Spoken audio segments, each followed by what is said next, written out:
Hello mga kaibigan, ako si Maxine, pero pwede niyo akong tawaging Max. Paki-like at subscribe bago ko ipagpatuloy ang aking kwento. Ipinanganak akong premature sa isang single mom na nakatira sa magandang farm. Dahil napakahina at marupok ko, tinrato ako ni Mama na parang gawa ako sa salamin. Literal na palaging nag-aalala si Mama tungkol sa akin. Mula sa kung ano ang dapat kong gawin hanggang sa kung ano ang dapat kong isuot. Lagi niya akong binibigyan ng organic na pagkain. Kailangan kong uminom ng birding smoothies tuwing umaga para palakasin ang aking immune system. At kung ano-ano pa, hindi doon natapos. Lagi niyang sinisiguro na bago lumabas, kahit para maglakad sa parke, marami akong sunscreen at suot ang knee pads at helmet. Pero palagi kong ginagawa ang kabaliktaran.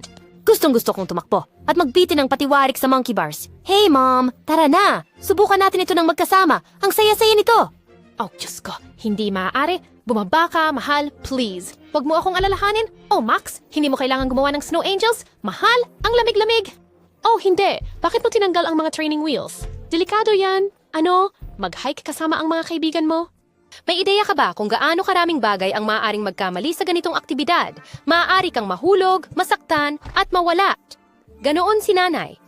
Isang beses noong ako ay 16, malakas ang ulan at gusto ni Mama na bumalik ako sa loob. Hindi ko ginawa at bilang resulta, nagkasakit ako. Ang herbal tea na ito ay makakabuti.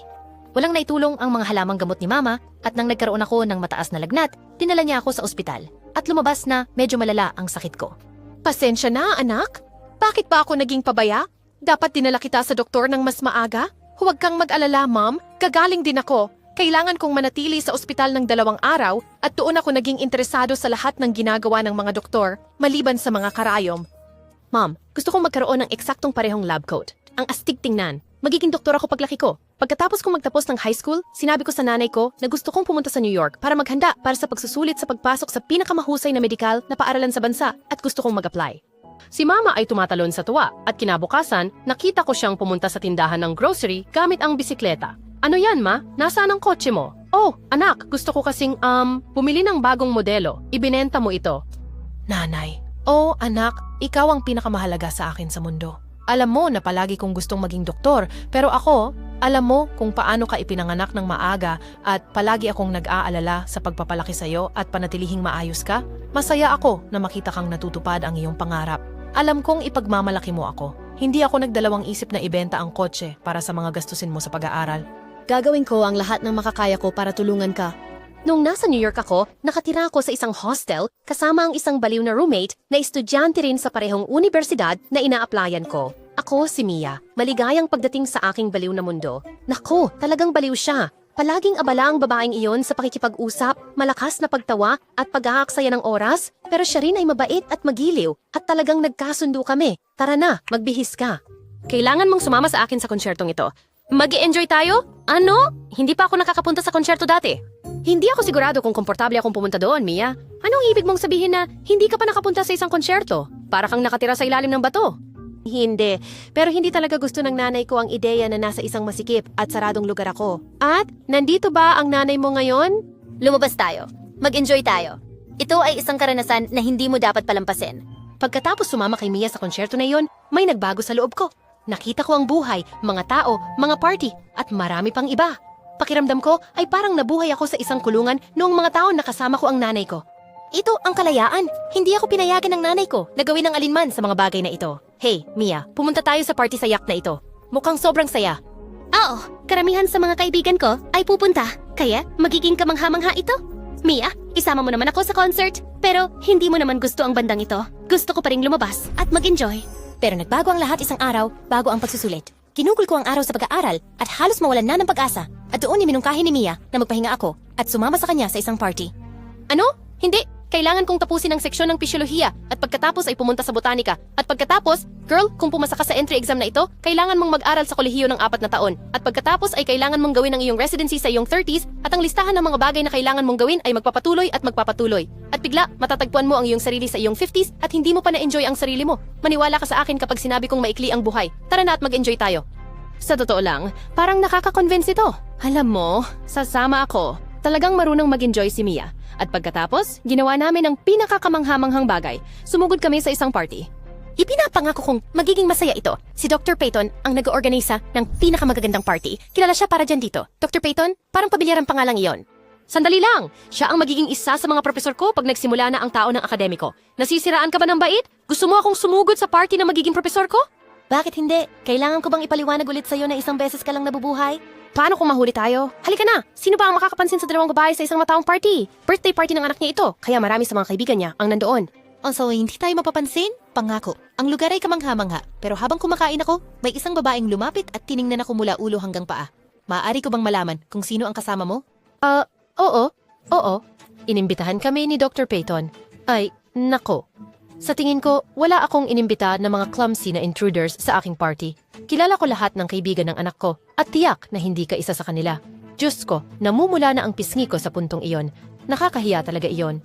Noong oras na yon, hinawakan ni Mia ang kamay ko at bumulong sa akin. Takbo! Pero sinimulan kaming sundan ni Dr. Peyton dahil gusto niyang malaman kung sino kami. Nang mahuli kami sa labas, natapilok ako sa isang bato at muntik nang matumba. Pero isang lalaki na nakatayo doon ang sumalo sa akin sa kanyang mga bisig. Hey, wow! Dahan-dahan lang. Ayos ka lang ba? Oo. Ibig kong sabihin, may isang baliw na babae na humahabol sa amin. Pero oo, ayos lang ako. Tara na, Max, kailangan na nating umalis ngayon. Ang bruha na iyon ay nasa likuran namin, kaya tumakbo ako kasama si Mia. Aba, ang gabi ay baliw at sobrang saya namin, pero nang magising ako kinabukasan, ang una kong ginawa ay sumigaw. Nakatulog ako at hindi ko naabutan ang aking pagsusulit sa pagpasok. Hindi ito pwede mangyari. Hindi, tanga ko, ito lahat ay gawa mo. Ako, pasensya na. Ikaw ang gustong tumakbo sa Times Square sa kalagitnaan ng gabi. May punto siya, pero ano ang sasabihin ko sa nanay ko? Ayokong masaktan ng damdamin niya. Bukod pa rito, sigurado akong gusto niyang bumalik ako sa bukid kung sasabihin ko ang totoo. Hindi ako makakabalik. Ayokong bumalik. Kaya, ginawa ko ang kailangan kong gawin. Nagsinungaling ako? Oo, ma, ang ganda dito. Sobrang excited ako. Gustong-gusto ko ang lungsod, gustong-gusto ko ang kolehiyo, at ang bait ng mga guru dito. Salamat sa lahat, ma. Ayoko talagang magsinungaling kay mama. Kaya, sa mga susunod na linggo, tumigil ako sa pagsagot sa mga tawag niya. Pero hindi iyon naging maganda ng isang araw. Nasa pintuan ko na si mama. Oh, hindi. Mukha kang pagod na pagod. Miss na miss kita. Oh, wow. Ano ang laman ng garapon na ito? Ang baby ko ay nagtatrabaho ng mabuti. Kaya ito ay mga protein bar para maging matalas ang kanyang isip. Naku, mom. Hindi mo kailanman nakakalimutang dalhin ang mga ito. Maraming salamat. Kinabukasan, dinala ko si mama sa malapit na mall. At habang pumipili siya ng damit, may iba ring humawak nito. Hoy, pasensya na. Ako ang unang humawak nito. Hindi. Ako. Oh, kung hindi si Britney. Hindi ba ikaw ang babaeng nagkaroon ng baby pagkatapos ng high school? Ikaw nga, nakatira ka pa rin ba sa farm ng tatay mo? Habang nag-uusap ang nanay ko at ang babae, nalaman ko na nasa iisang paaralan sila ng nanay ko at mukhang hindi sila magkasundo. Sinabi sa akin ng nanay ko na ang babaeng ito ay nambubuli sa kanya noong high school pa sila. Pero may mas malaking problema sa babae. Parang pamilyar siya. At bigla kong naalala, siya ang babaeng ang party na pinasok namin ni Mia, si Dr. Peyton. At nang magtagpo ang aming mga mata, ngumiti siya ng may pagmamayabang. Oh, heto na siya. Kaya Britney, ang anak mo ba ay papasok sa medical college? Oo, tama ang narinig mo. Hindi ikaw ang nag-iisang taga-Mississippi na makakapasok sa kolehiyo. Ang anak ko dito ay nagbibigay ng karangalan sa pamilya. Ah, ganun ba? Iha, pwede mo bang sabihin sa akin ang batch number mo? Oh, baka nakalimutan mo. Kaya, ano ang pangalan ng professor mo sa anatomiya? Oh, siya ay si Professor Derek. Oh, Dr. Derek, sabi mo? Ang propesor ng anatomiya ay isang babae at ako iyon. Ang anak mo ay walang iba kundi isang sinungaling at huwag nating kalimutan, isang nanghihimasok. Hindi nalalayo ang bunga sa puno, masasabi ko. Pagkasabi niyon, tumalikod siya at umalis. Pero si Mama ay mukhang napaka-disappointed sa akin. Paano mo nagawa ito? Malaki ang tiwala ko sa'yo. Hindi ko iniintindi ang pagsusulit, pero ang pagsisinungaling, hindi kita pinalaki para maging sinungaling, Max. Babalik na ako. Paano mo nagawa iyon? Ano ba ang dapat kong sabihin sa'yo? Ma'am, nagparty ako buong gabi at hindi nakapag-test. Gusto mong malaman kung bakit ako nagsinungaling. Kasi ayokong bumalik. Nanay, ikaw ay parang helicopter parent. Ang New York ang daan ko sa kalayaan at kinuha ko ito. Hindi mo ako pinayagang mag-enjoy sa nakaraang 17 taon ng buhay ko. Pero ngayon, nagpasya akong magsimulang mabuhay. Kaya pakiusap, hayaan mo ako. Nang lumabas ang mga salitang iyon sa bibig ko, agad kong pinagsisihan ang sinabi ko. Pero nagawa na ang pinsala. Naging peke si Mama at bumalik sa bukid. Pagkalipas ng ilang araw, napagtanto ko kung paano ko siya nasaktan at nang sinubukan kong makipag-ugnayan sa kanya, hindi niya ako pinansin. Sa unang pagkakataon sa buhay ko, naramdaman kong nag-iisa ako. Oo, nag-iisa sa isang lungsod na may 5 milyong tao. Malungkot ako ng ilang linggo at si Mia ang nag-aahon sa akin mula sa aking kalungkutan. Pwede bang tigilan mo na ako? Hindi ako okay. Okay? Nasa mga pajama ka na. Yan ang 2 linggo. Buhu, na-miss mo ang exam mo. Ano ang susunod mong hakbang? Manatili ka sa mga PJs na yan hanggang mamatay ka? Diyos ko. Max, hindi magiging mas maayos ang buhay mo sa tsambalang. Mabubuti lang ito sa pamamagitan ng pagbabago. Matigas na pagmamahal iyon mula sa kanya, pero epektibo. Bumangon ako at nakahanap pa ng trabaho. Kailangan kong aminin, mahirap, napakahirap. Nagtrabaho ako ng husto. Kailangan kong makapasok sa kolehiyo na iyon at ipagmalaki si nanay. Noong sumunod na taon, bumalik ang mga pagsusulit sa pagpasok at sa pagkakataong ito, nakapasok ako. Sobrang saya ko at pumisita pa ako kay mama para sa Pasko at ibinalita ang balita. Pero nagbago na ang mga bagay. Habang masaya siya at tinulungan pa ako sa mga bayarin, hindi na ito katulad ng dati. Pero umaasa pa rin akong makuha muli ang loob ng mama ko at syempre, ipaghiganti kay Dr. Peyton. Noong unang araw ko sa medikal na kolehiyo, parang naglalakad ako sa mga maze at pakiramdam ko ay mas wala ako sa lugar kaysa sa bigote sa mukha ng sanggol. Pero salamat sa Diyos, nakakita ako ng isang lalaki sa mga pasilyo. Hello? Dr. Evan? Tama. Sandali, ikaw yung lalaki mula sa bahay ng bruha na si Peyton. Anong ginagawa mo doon? Oh, ako. Ako ay inanyayahan sa birthday party. Pero ano ang ginagawa mo doon? Oh, mahaba ang kwento. Sasabihin ko sa'yo mamaya. Pwede mo bang sabihin sa akin kung saan ko mahahanap ang klase 07? Pagkaupo ko pa lang, pumasok si Miss Peyton sa klase at nagbigay ng napaka-boring na lecture. Namangha ako kung paano hindi nakatulog ang mga estudyante. Sa huli, tinanong niya kung may mga tanong kami at agad akong tumayo. Gusto kong malaman ang tungkol sa hormone na nagdudulot ng galit. Oxytocin. O ikaw, umalis ka na lang sa klase. Bakit? Pumasa ako sa entrance exam at opisyal akong estudyante dito. Hindi ako aalis. Umalis ka sa klase ngayon din or paaalisin kita dahil sa kaguluhan. Sobrang inis ko sa kanya. Pagkatapos ng araw na yon, gustong-gusto kong inisin siya paminsan-minsan. Gusto ko siyang pahirapan, kahit sandali lang. Pero ayoko ring masuspinde. Bukod sa kanya, lahat ng mga profesor ko ay kahanga-hanga at talagang nagugustuhan ko ang kolehiyo. Marahil ay sobra pa nga dahil paminsan-minsan ay nagkakasalubong kami ni Evan. Di nagtagal, nagsimula kaming magkasama at lumabas na mabait na tao pala si Evan. Pati si Mia nagustuhan siya nang magkita sila. Oh, Diyos ko, kamukha mo talaga si McDreamy? May nagsabi na ba sa'yo nito? Kaya pala palaging pinag-uusapan ka ni Max? Pag-uwi niya. Talaga? Paliwanag kung bakit palagi akong may sinok?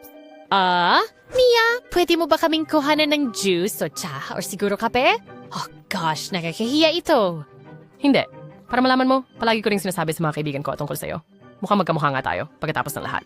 Bueno, lumipas ang panahon at medyo nawala na ang galit ko kay Dr. Peyton. Sobrang nakatuon ako sa aking layunin na hindi ko na siya pinapansin. Matagumpay kong natapos ang aking mga semestre at nasa huling taon na ako, nang isang araw ay nakatanggap ako ng tawag mula sa aking kapitbahay sa bahay. Lumabas na matagal nang may sakit si nanay at nasa ospital.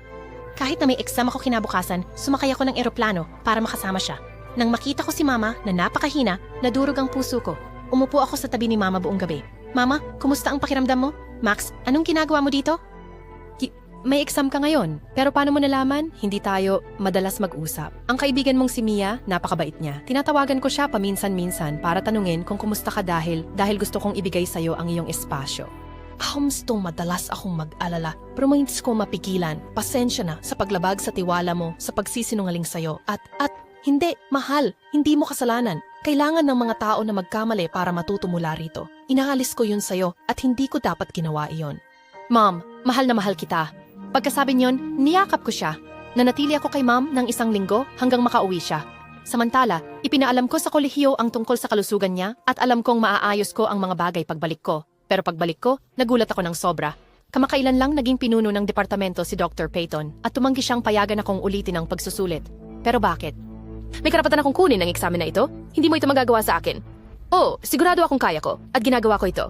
Hindi ko alam kung paano ka nakapasok sa kolehiyong ito, pero huwag kang magkamali. Hindi ka makakapagtapos habang nandito ako. Malamang nasa labas ka at nakikisali sa party ng iba, at pagkatapos, nagkaroon ka pa ng lakas ng loob na magpanggap na may sakit ang nanay mo para payagan ka naming ulitin ang exam kung kailan mo gusto. Iresponsable? Baka oras na para bumalik ka sa bukid mo, pakiusap, umalis ka na at isara ang pinto paglabas mo. Ang babaeng iyon ay isang sertipikadong mangkukulam. Hindi ko alam ang gagawin, kaya sinabi ko kay Evan ang lahat. Nang araw na yon, nagpa siya akong harapin si Miss Peyton sa huling pagkakataon. Pero huminto ako nang marinig ko ang boses ni Evan mula sa kanyang opisina. Nanay, kailangan mong itigil yan. Hindi mo pwedeng sayangin ang pinaghirapan niya. Ang sinungaling na, yan, hindi siya karapat-dapat maging doktor. At bakit mo siya ipinagtatanggol? Huwag mong sabihing nahulog ka sa bitag niya, nakapulupot sa daliri ng isang babaeng taga-bukid. Naasahan ko ng mas mabuti mula sa'yo, Evan. Mom, kaibigan ko si Max. Kailangan mong itigil ito. Kung hindi, kakalabanin kita. Hindi mo magagawa. Nang lumabas si Evan, nagulat siya nang makita ako doon. Niloko mo ako? Hindi. Max, pakiusap? Hayaan mo akong magpaliwanag. Tingnan mo, gusto kong sabihin sa'yo kung sino ako. Pero dahil sa galit mo sa nanay ko, hindi ko magawa. Natakot ako, natakot na mawala ka. Wala akong pakialam. Ang kasinungalingan ay kasinungalingan. Ayoko nang makita si Evan muli, pero hindi siya tumigil sa pagsubok. Pero sa mga sumunod na araw, naisip ko kung paano ang naramdaman ni Mama nang magsinungaling ako sa kanya at kung paano ako naging mapagkunwari sa hindi pagpapatawad kay Evan. Isang araw, habang nasa kwarto ako, may kumatok sa pinto at si Evan iyon. Pinapasok siya ni Mia. Sandali, bago mo ako paalisin, pakinggan mo muna ako. Sinabi ko sa Dean ang tungkol sa kaso mo at pwede mo pang tapusin ang degree mo. Talaga bang kumontra ka sa kanya? Bakit mo ako tinutulungan? Hindi ba halata? Ako, gusto kita. Salamat kay Evan. Naulit ko ang exam at pumasa ako ng may mataas na marka. Tungkol kay Dr. Peyton, pwede kong sabihin sa mundo ang gusto niyang gawin sa akin dahil lang magkaribal sila ng nanay ko nung high school. Pero nagpa siya akong mag-move on dahil ayokong maging miserable na tao tulad niya. Sa araw ng aking pagtatapos, inanyayahan ko si Mama. At nang makita ko siya, tumakbo ako papunta sa kanya. Dumating ka! Ang saya-saya ko na nandito ka. Hindi ko ito palalampasin. Masaya ako para sa'yo, anak. Nang iniabot sa akin ni Dr. Peyton ang diploma, ang laki ng ngiti ko at alam kong naiinis siya. Pero sino ang nagmamalasakit? Pagkatapos ng pagtatapos, internship, a residency, sa wakas ay nagkaroon ako ng trabaho sa isang ospital. At ngayon ang unang araw ko. Sana pala rin ako.